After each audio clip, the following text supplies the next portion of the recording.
he took me by surprise twice now. He took me by surprise like just a few weeks ago when he asked me to kind of give an input here, which is not long ago, so that's my excuse for a few things today. And then he took me by surprise again that I have now to step into this thing. But here I am. Thank you very much for inviting me, for having me here.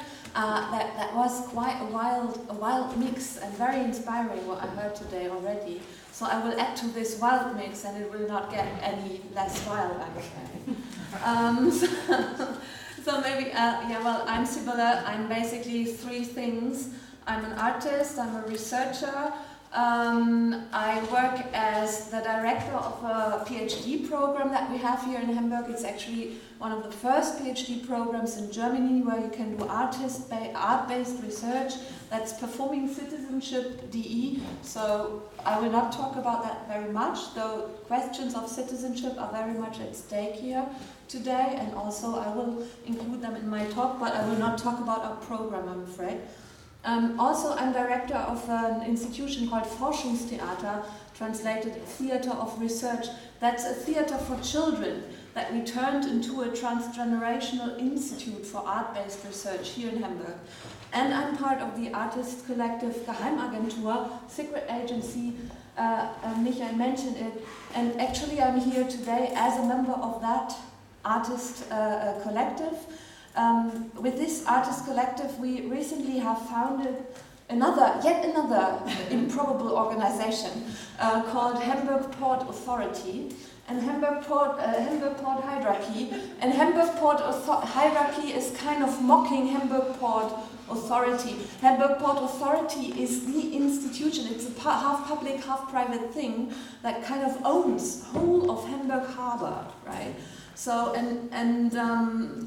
well, I will talk a little bit more about what they do, but what we thought we have to do is we have to find an organization that is kind of shadowing them and that is looking actually for alternative uses of ports and to re-articulate the situation of citizens in cities with ports to their ports and find ways to reclaim the port for civic action, for artistic practices.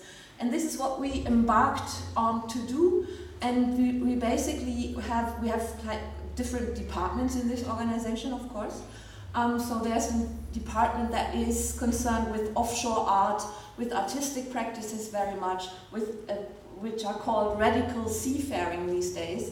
Very interesting exhibition right now in Brooklyn about radical seafaring in New York. So one of our teams went to New York to connect with that scene there, the scene of the swimming cities.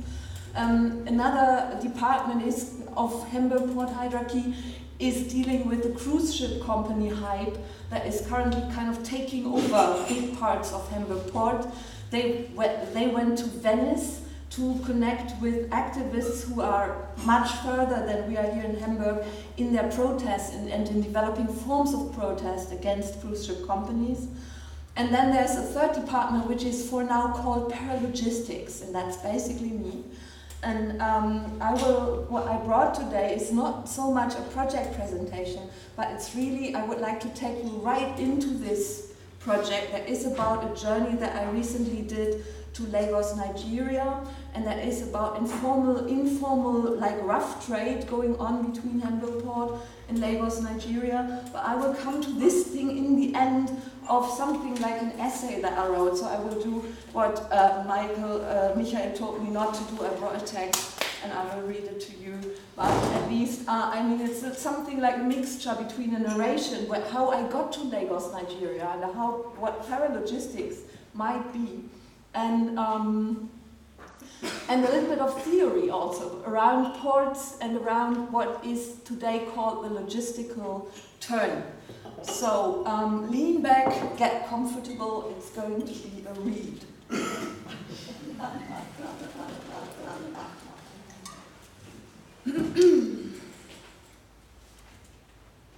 Oh yes, all of Hamburg Port Hydrarchy research results will be presented at the MS Stubnitz in November. So if you happen to come by Hamburg in November again, please be sure to see it. I will tell you the dates in the end. This is the MS Stubnitz in Hafen City, Hamburg. It's a big fishing, kind of factory of fishing that was used in the GDR, in the old eastern part of Germany, and now is owned by artists and is an important venue for music in Hamburg and for art.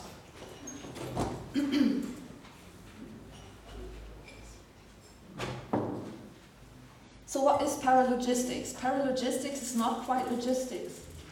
It is about how to access logistical systems through the back door, through passages which open up in the frictions logistics is allegedly trying to overcome. Therefore, paralogistics is tricky. It is paralogical. It produces a feeling of evidence that is contagious and unreliable. Paralogistics is related to logistics like the paranormal is related to the normal. It focuses on talking with the ghosts of logistics. It focuses on uncanny encounters and the deep sea, in which everything is connected in ways never ever accounted for.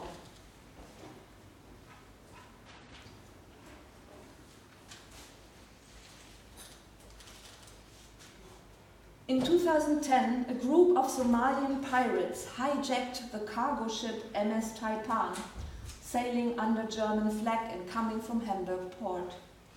Dutch naval forces captured the MS Taipan and the pirates on the MS Taipan and brought them to Hamburg for trial. It was the first piracy trial in Hamburg since 1624. At the time, I was, as I still am, director of the Theatre of Research, so I worked a lot with children at the time, and they were very surprised to hear about the pirates. Given that there was no birthday party in Hamburg without a treasure hunt, given that the child pirate Captain Sharky was depicted on all of their toothbrushes, they were really curious. How come that the pirates escaped from the movies into reality, and how come nobody likes them anymore? The children were asking questions we all had, but no one dared to ask. And so we decided to invite the children to dress up in their pirates' costumes and to record their questions to real pirates on video.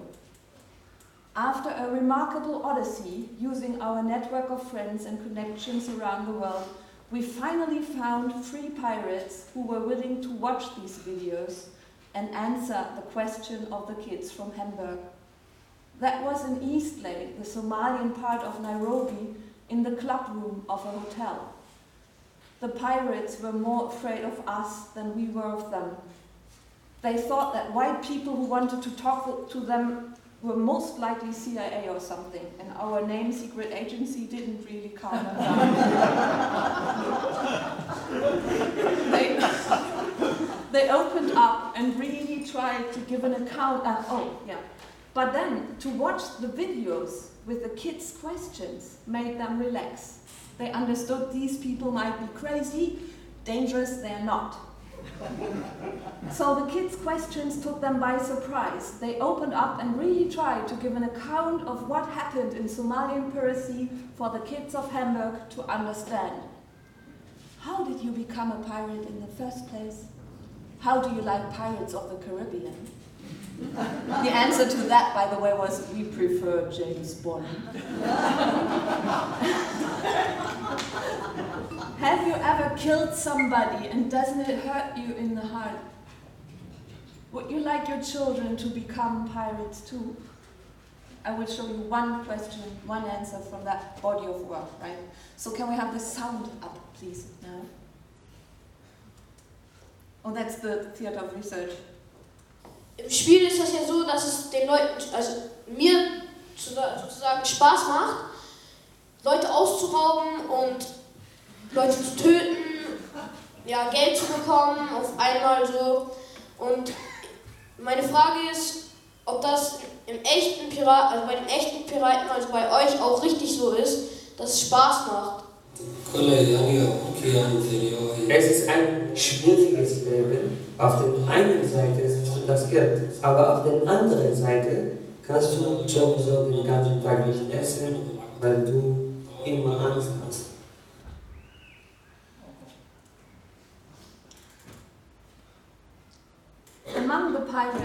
among the pirates we met was an old man who had been part of that first group of fishermen who thought of themselves as acting on behalf of the non-existing Coast Guard of the non-existing state of Somalia, trying to reinforce the 200-mile zone that was violated by the industrial corporate fishing fleets taking away the livelihood of Somalian fishermen. There also was a fragile guy of 17 whose body spoke of lifelong hunger. Because of him being so light, he had been forced to be the first of his crew to climb up that shaking ladder onto the deck of the container ship with a machine gun hanging around his neck. His bosses, who safely stayed ashore, gave him $10,000 of the $1 million ransom, money that soon after that was taken from him again when he was robbed on his way out of Somalia. He said that as a young man in Somalia, he had to make a choice to survive, either to join the Al-Shabaab or the pirates. He had never been on a ship before and he didn't intend to set foot on one again. Have you ever looked up the bow of a container ship from a little boat floating next to it? Next time you do a harbor trip in one of the small tourist boats, imagine your only way to escape from oblivion was to climb on that deck up there in the sky and claim that monster of a ship. I will always admire the extraordinary courage it takes to do that, the courage of those who literally had no part until they realized that one of the major logistical lifelines of global capitalism was just there, just at the horizon, within their reach. While we worked on Parley, the impossible assembly of real and other pirates, the Atalanta naval mission slowly managed to reinstate what lately has been called supply chain security. And the shipping industry of Hamburg founded a center for the training of private anti-piracy forces to accompany their ships. These guys, private soldiers, being trained in a remote industrial zone of this city, were more than discreet. They never took prisoners, and no one in Hamburg ever heard of their doing again. Taking into account that the shipping industry of Hamburg had made considerable donations to our theater in the past, we realized that by connecting children and pirates in this improbable dialogue, we had actualized a link that had already been there, but was somehow blocked and hidden from our side. We realized that being citizens of Hamburg, one of the biggest ports in the world, there were many links like this, and that it was not by accident or ignorance that these links stayed hidden from our side, stayed offshore somehow, but that it was meant to be this way. We understood that something crucial had happened to the port during the last decades, and not just to our port. London, New York, Hong Kong, harbor cities around the world have moved their docks and terminals out of the cities into special zones with no connection to the urban landscape we live in. Containerization brought the expulsion of mass labor force out of the ports. At Hamburg Euro Terminal, no more than 5 people are needed to unload the biggest container ships of the world in less than a day. And less than 20 people work on a ship like this. None of them is from Hamburg. Citizens from Hamburg don't sail the seas anymore. They stopped after centuries of doing this.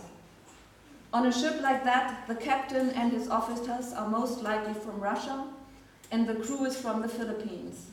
And they never even get to visit Hamburg anymore, not even the famous brothels of St. Pauli. They just don't stay long enough and don't earn enough money to pay for sex. We read Leinbau and Rediker's book, The Many-Headed Hydra, to learn what the heritage of piracy might mean to us under these conditions.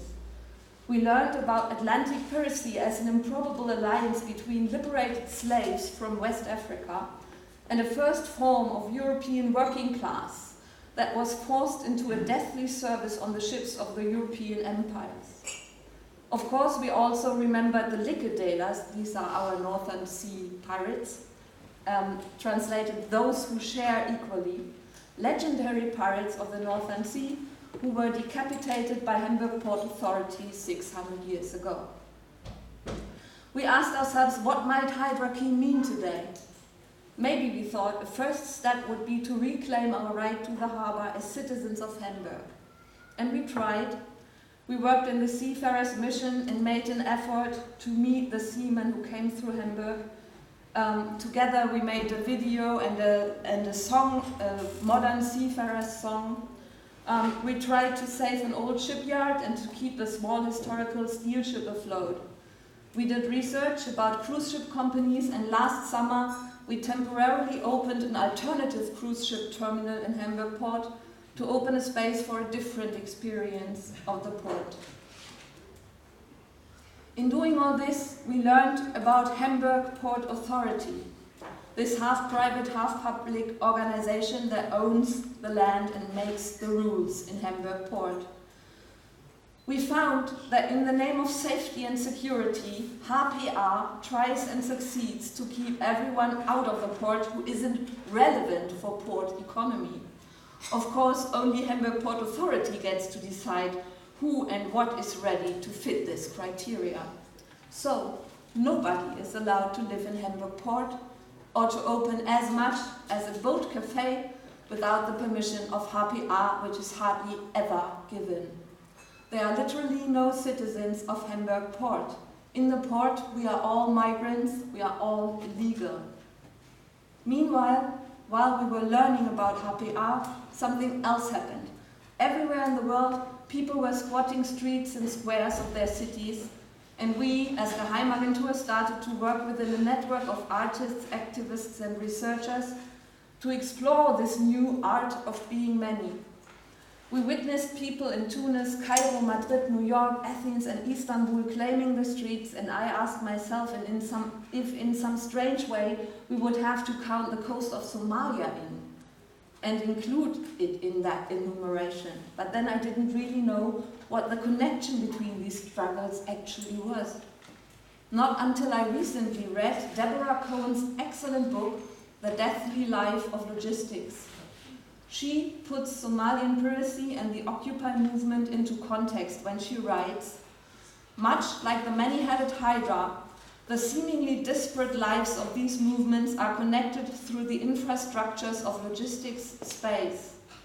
Alongside profound differences, there has also at times been exchange between members and overlap in organizers' events and ideas that point to the potential for a different occupation and organization of logistics space.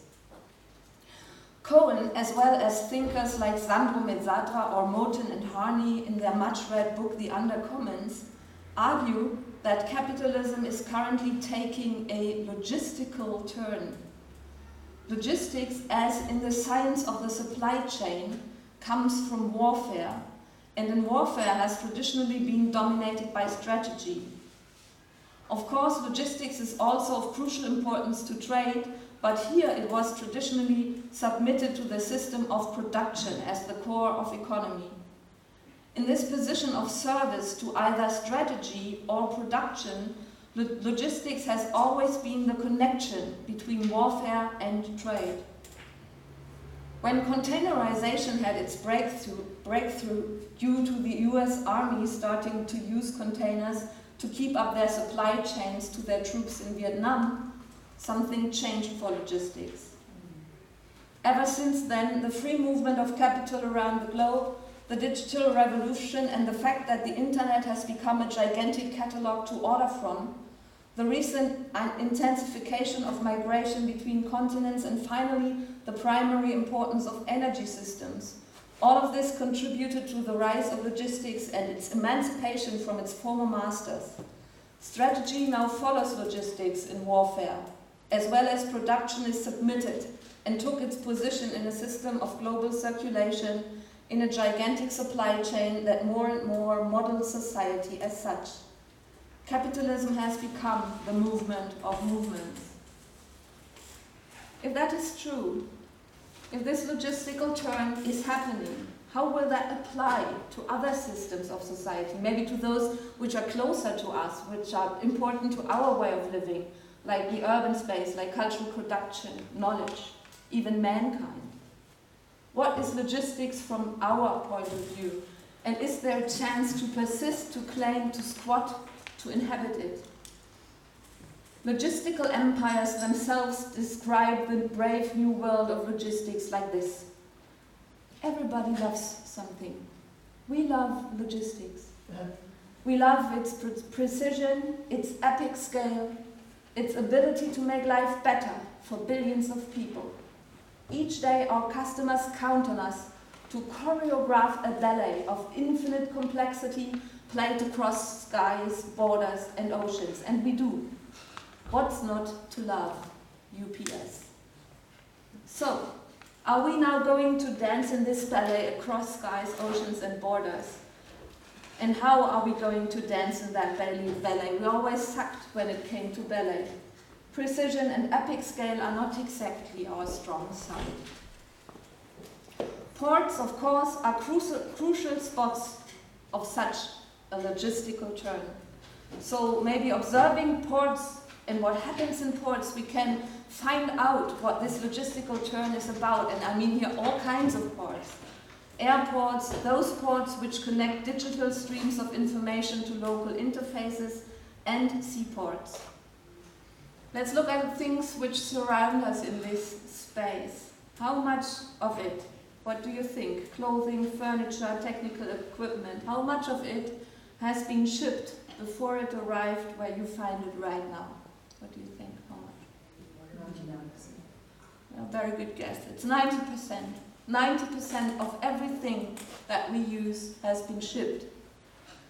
Rose George turned the answer to that question into the title of her book, 90% of Everything. In this book, Rose George cites the chief of the British Navy who says something surprisingly true. He said, "Today we suffer from sea blindness." What do we see looking at seaports as crucial spots of the logistical turn? We see that we see nothing. We see that we are blinded. We see that we are blocked out.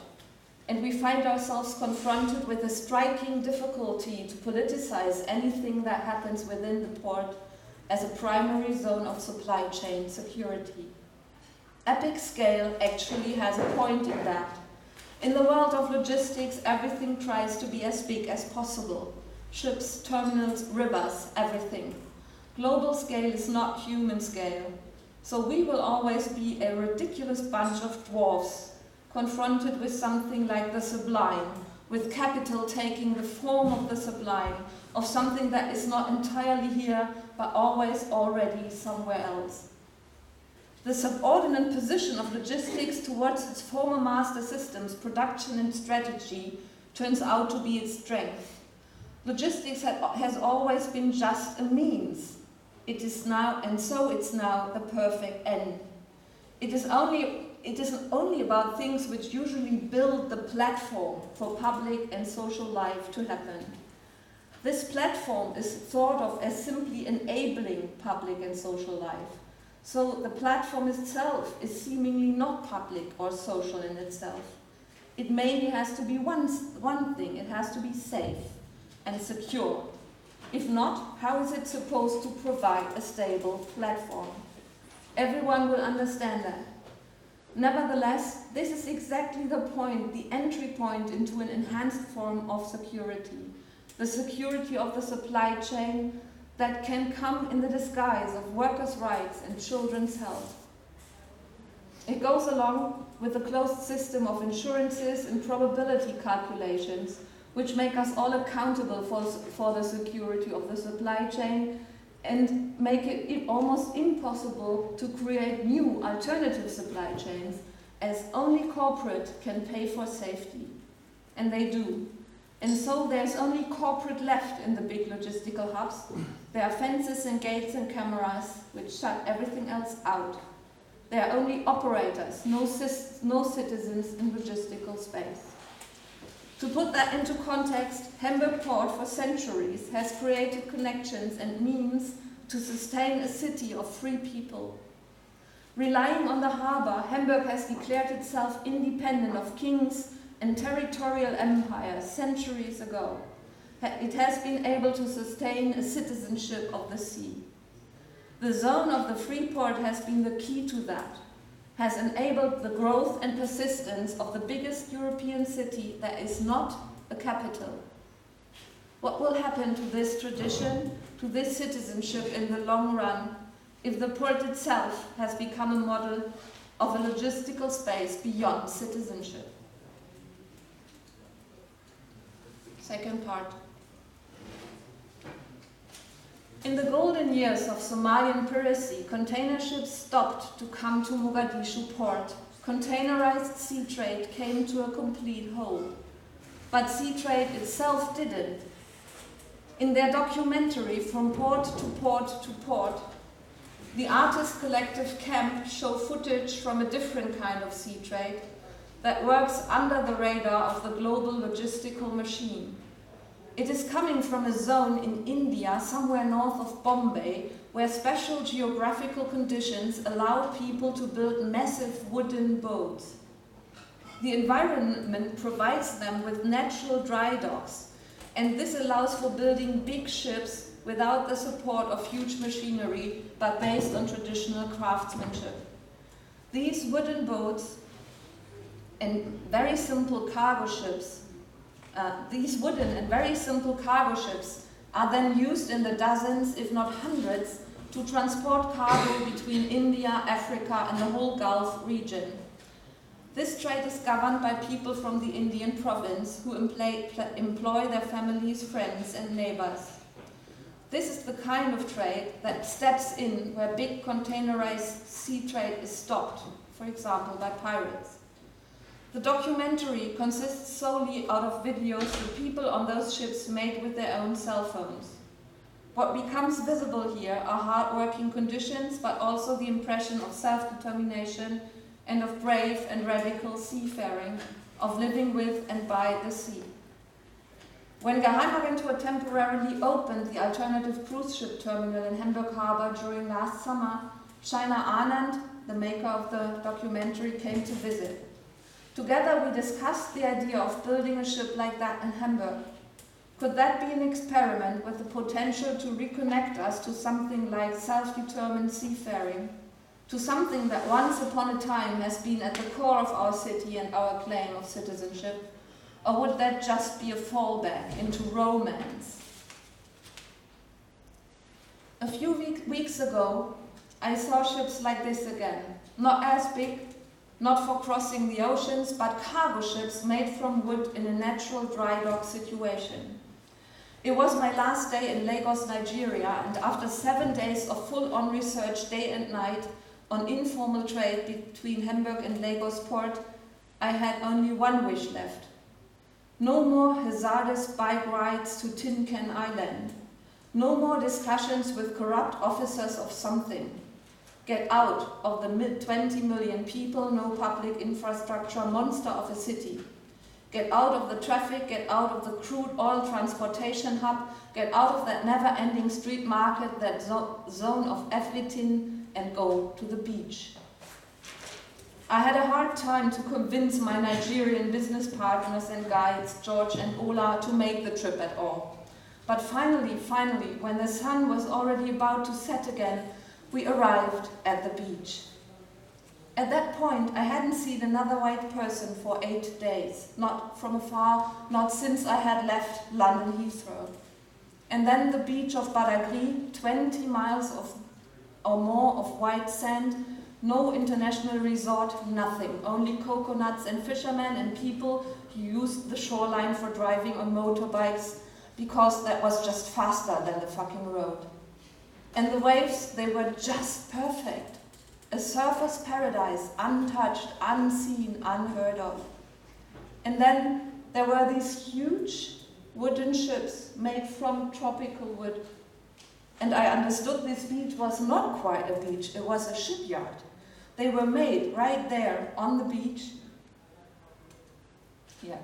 They were made right there on the beach, probably to serve as cargo ships for informal trade with Benin, the border being just 10 miles ahead. When I saw this first wooden boat, big enough to be an arch, I realized that I wouldn't have understood what I saw if I hadn't watched from port to port to port, and I would never have watched from port to port to port if I hadn't opened the alternative cruise ship terminal, and we would never have done that if we hadn't been involved in the improbable dialogue between pirates and children. And next thing we could do, my Nigerian business partners and I, we could inquire about these cargo ships and how much they are, and we could try and turn one of them into a little cruise ship for our alternative cruise ship company. And then somehow all would fit together in an extremely seductive version of a happy ending. And we all got a little bit high and got a little bit higher, smoking weed, chatting about that and watching the sunset. And that's when I felt this strange and mocking form of spiritism that is paralogistics too. The feeling that everything is connected in a wicked way, people and things and oceans. They arrange themselves in each other in many different ways. They don't stop arranging each other, floating, bending, and not only building machines, but bodies full of needs and desires. Entangled, they follow the moon around the planet, creating currents and traces and feelings, and some of them are quite old, even dead, and still they are there, transported within the currents. And in those moments when you happen to act in compliance with these connections, then the ghosts of logistics come and speak to you, and it didn't take long.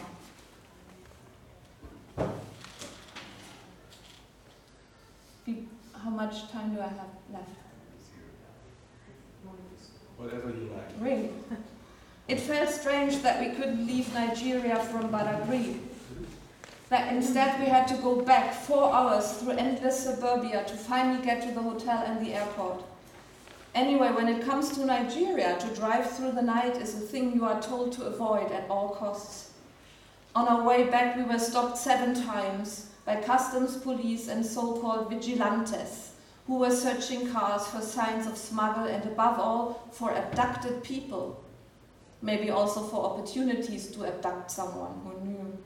Abduction, we learned, is a common crime in the area, but it is not so much directed towards Westerners or white people, but towards members of other clans, groups, networks, who by abducting are quite simply turned into commodities, into something that is for sale. Back in the city, we got ready for the flight when a guy turned up at the bar of the hotel, just in time for my last order. He greeted me with affection and presented himself. His name is Memory, like memory. Do you know the card game? He told me that he just came from a burial of a man who died at 91, a huge party. Then he asked me about my day. And when I told him that we went to Badagry, he got interested. Did we know, he said, that Badagry is ground zero of human trafficking? Did we know that the beach, the port of Badagry, has been the beginning of the Atlantic slave trade? And that somewhere a few miles from where we were, there is a famous and bloody stone that was called the Stone of No Return, because everyone who passed that stone turned into a thing to be shipped. No, I didn't know that. But there was Memory standing right in front of me, with an uncanny smile on his face, raising his glass to my safe journey. I'm not making this up. I swear this is what happened. And yes, I was quite stoned by then. In the Undercommons, Stefan Mohani and Fred Moten tried to speak with and through voices of the ship, of those who passed that stone of no return. In their discussion of the logistical turn, they argue that modern logistics has been born at that stone, that the Atlantic slave trade is the first and still dominating model of logistics. Maybe this is not the same as saying that all logistics is slave trade. It is more about the position people take in logistical systems, and this position is that of the shipped. Apart from potentially being deathly, Harney and Moten argue that the strange thing about the position of the shipped is that it isn't one when it comes to the circuits of capitalist economy, a standpoint with no standpoint. They write, if the proletariat was located at a point in the circuits of capital, a point in the production process from which it had a peculiar view of capitalist totality, what of those who were located at every point, which is to say at no point in the process? What of those who were not just labor, but commodity, not just in production, but in circulation, not just in circulation, but in distribution as property, not just property, but property that reproduced and realized itself. The standpoint of no standpoint, everywhere and nowhere, of never and to come, of thing and nothing. And that is another, admittedly very fluid, very maritime way logistics is resisting public discourse, citizenship and agency. It moves us like things. It turns us into the shipped, into those who have no standpoint, because they are everything and everywhere at once. I asked memory if you would agree that if Badagry is ground zero of the Atlantic slave trade, it might also be ground zero of Hydrarchy. As in producing the shipped, it also produced new alliances of the shipped.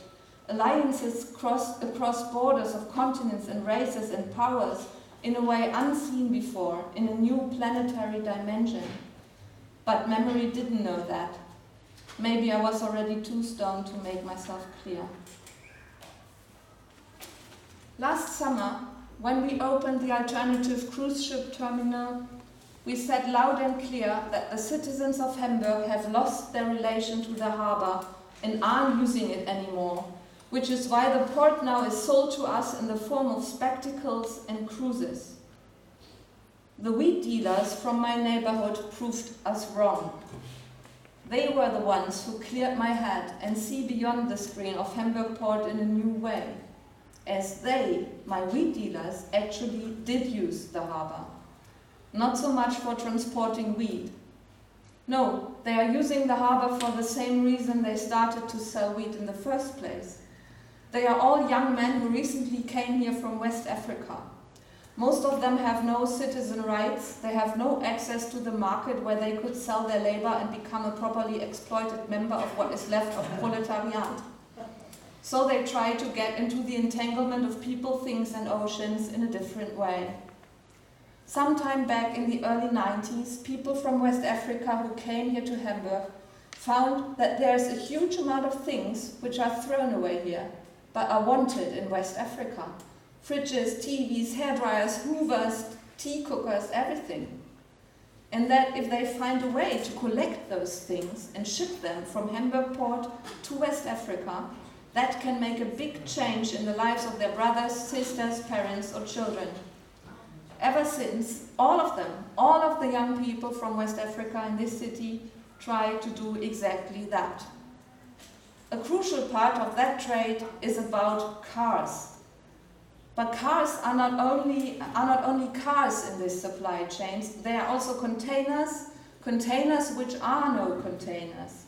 To send stuff to West Africa, you first have to buy a car. Any rack of a car will do. And then you fill the car. You fill every inch of the car with stuff. Customs only make you pay for the car, not for what's inside the car. The car is a black box, a hole in the system.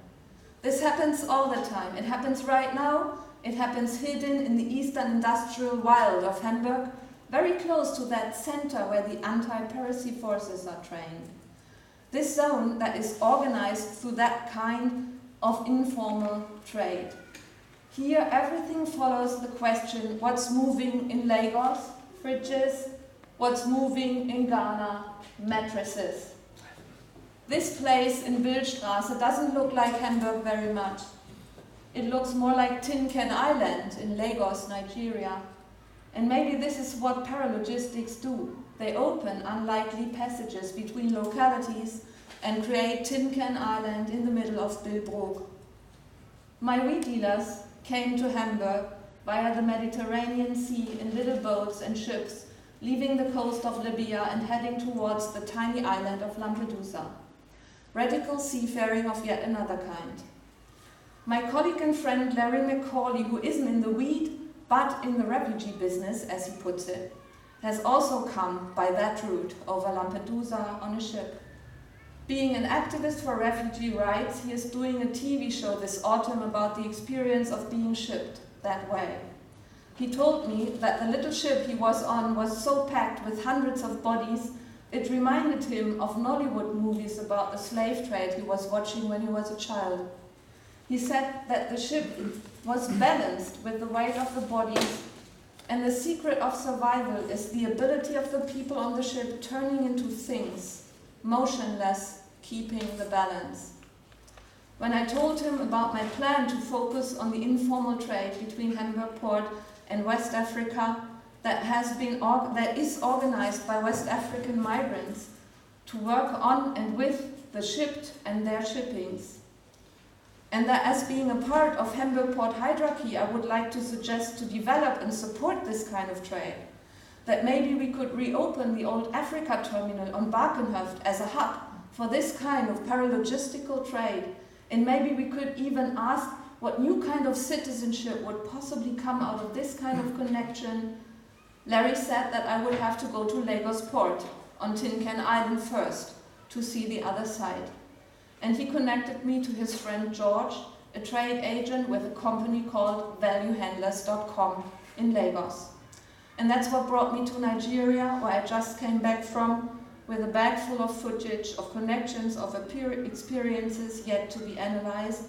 And this is where the story, far from being at an end, arrives in the present, in this moment of a symposium called Port Journeys. Thank you.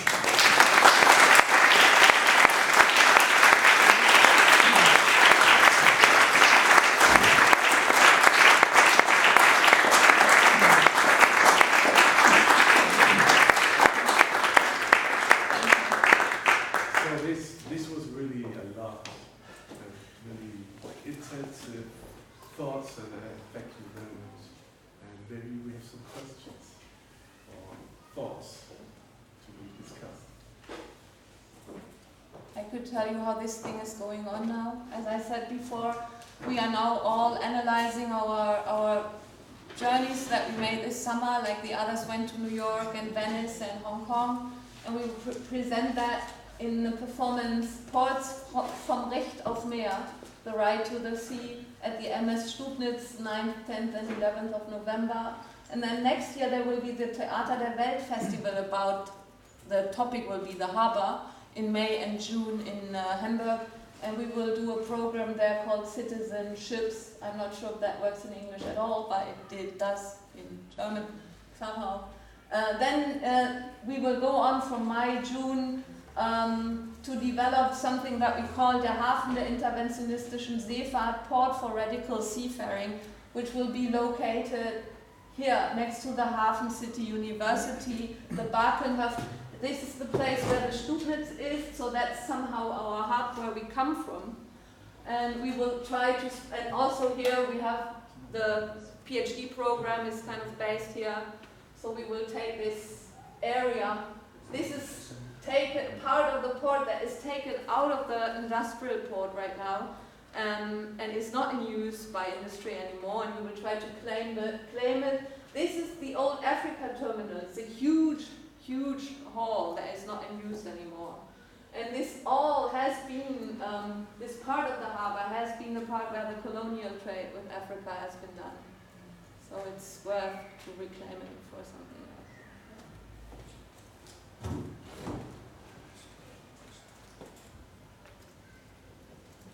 So that area is not under the Port Authority? Yeah, actually last autumn, it's just like last autumn, Port Authority gave it back to the city.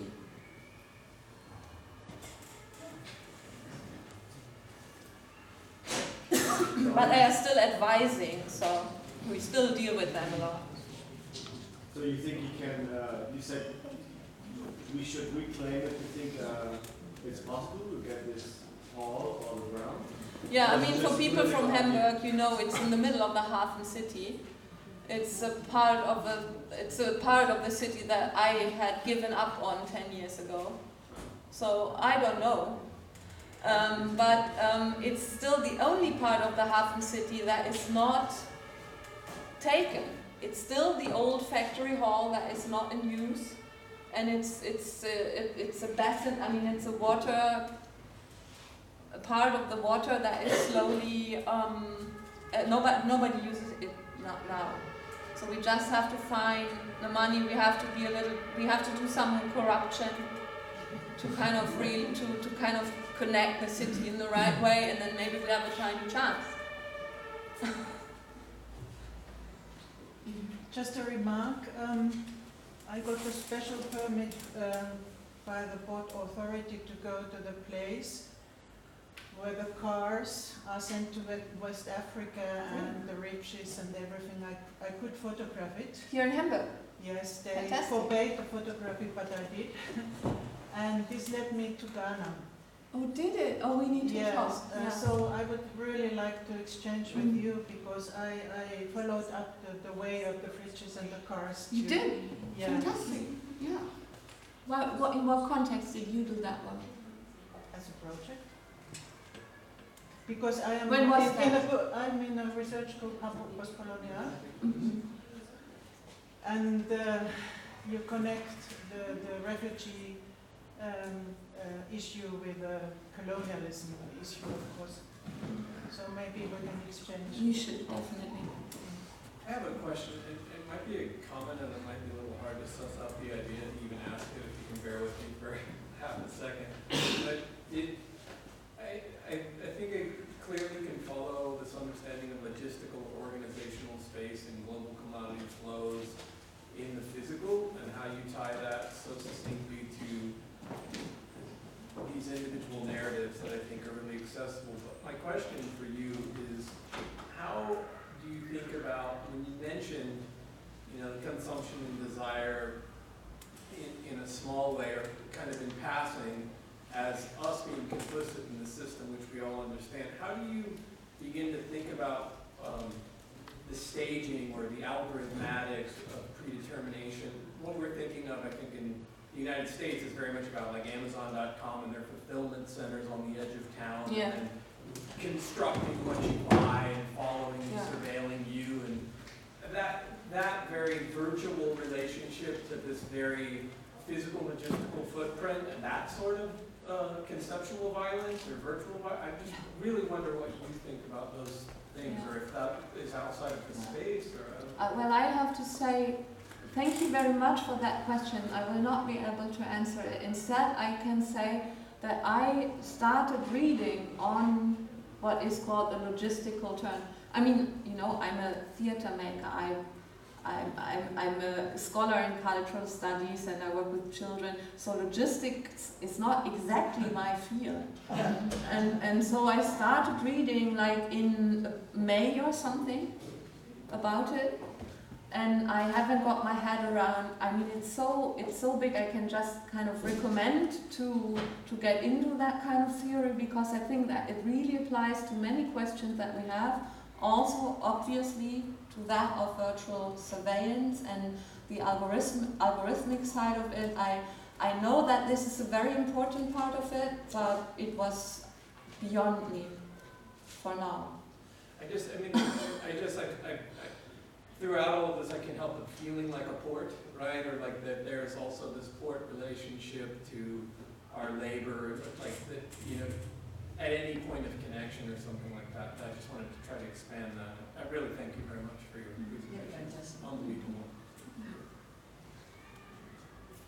Okay, thank you so much.